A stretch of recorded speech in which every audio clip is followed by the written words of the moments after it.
So one awesome thing about the C8 Corvette is the fact that you could see that engine bay. And if you have the engine appearance package, you have a light on it. Wouldn't it be really awesome if you could control that? And it's this little guy right here. Yeah, that's right. This little wire will give you all the control you need over your engine bay lighting in your C8 Corvette. Let's talk about it. All right, so by now you guys are probably all asking yourselves, Justin, haven't I seen you do this before? Yes, technically you have. On my 2020 C8 Corvette Stingray, I did something similar. Again, Power Labs is the one that makes the product, but it's actually being resold now by Paragon Performance, which you can actually save 10 bucks on if you check out that link in the description down below. Now, the difference is when I installed this on my C8 Corvette Stingray, I did it in a much more invasive way. So the instructions then said to basically tear down the headliner that runs across the halo piece in the C8 and then pull off the panel on the left driver's side to gain access to the wire where you plug this little adapter in between. I did that and it is pretty invasive. It kind of, you know, nobody wants to rip apart their interior. So this is a much easier way to install. So we're going to show you in a second how much easier. It's really a pretty quick install and no panels have to be removed from your interior, which is always a good thing.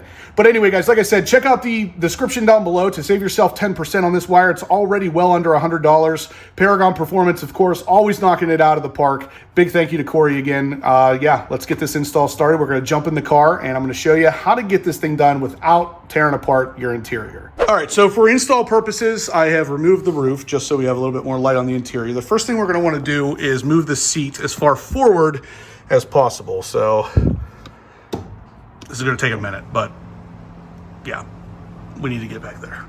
We're also going to go ahead and move the back of the seat as far forward as possible.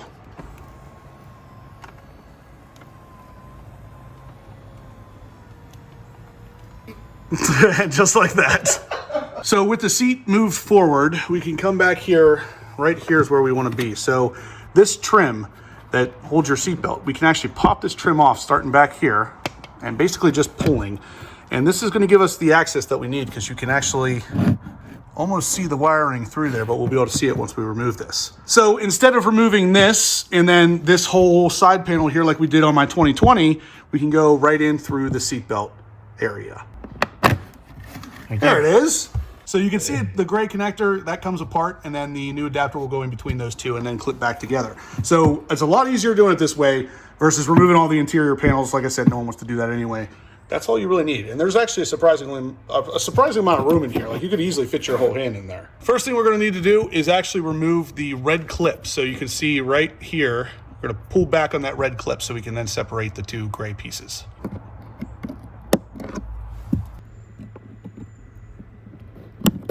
There it is.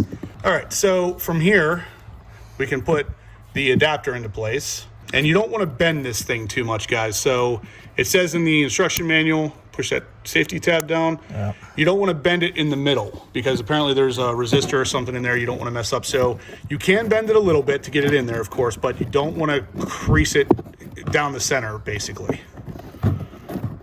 Oh. So it's going to take a little bit of finagling, but it can be done. And then we'll just plug it in just like the stock one was. And we're done. So that's it, guys. We're going to go ahead and put on the seatbelt holder and we are good to go. So this is what I did with the actual adapter here, guys. You can kind of just push it up and out of the way. It's not really bent. It's, you know, curved a little bit, but not bent. You don't want it messing with your seatbelt operation. So you want it on the other side of this black bar, basically. But that install is far easier than removing a bunch of panels. Now we can go ahead and just reinstall the seatbelt trim here. You can see it's just a bunch of clips. It will kind of slide in back there and then just, that's it. We're done.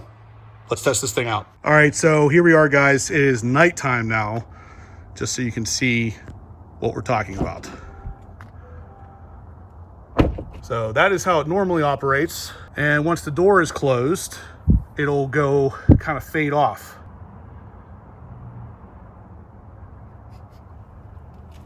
There it goes.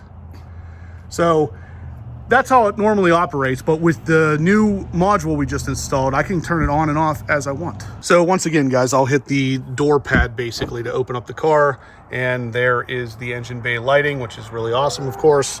We get it into the car, and we'll go ahead and start it up. Believe it or not, it's only about 5:50 in the evening here, but Pennsylvania and daylight savings time, just not great.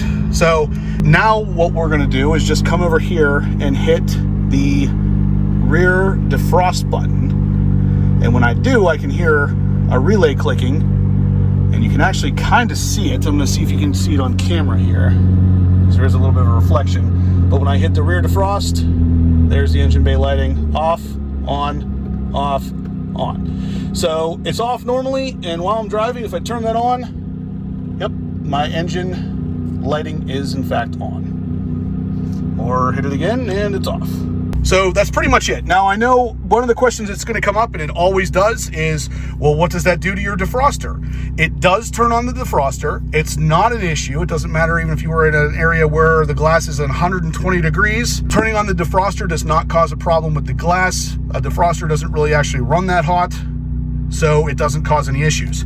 If you were really concerned about having the defroster on every time you press that button, you could actually disconnect the defrosters pretty easily at the actual glass portion. It's just a little clip that you squeeze and you pull off of a metal connector to just make sure that it doesn't actually provide power to the copper coils on the glass. I'm not going to worry about that, and in reality, you don't really ever even use the defroster on this car, especially if you have the camera rear view mirror, because that's what I'm using. I'm not actually looking out of the back of the glass of this car, which, by the way, hello TRX, look how freaking menacing that thing looks at night. But anyway, this is a really cool mod. Let's check it out from outside.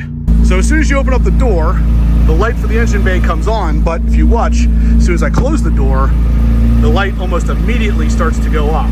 Now, that flickering doesn't happen in real life. That's only happening because of the camera. So if I reach in now, open up the door again, and hit the defroster button, now the light's on. So when I close the door, this is now going to stay on.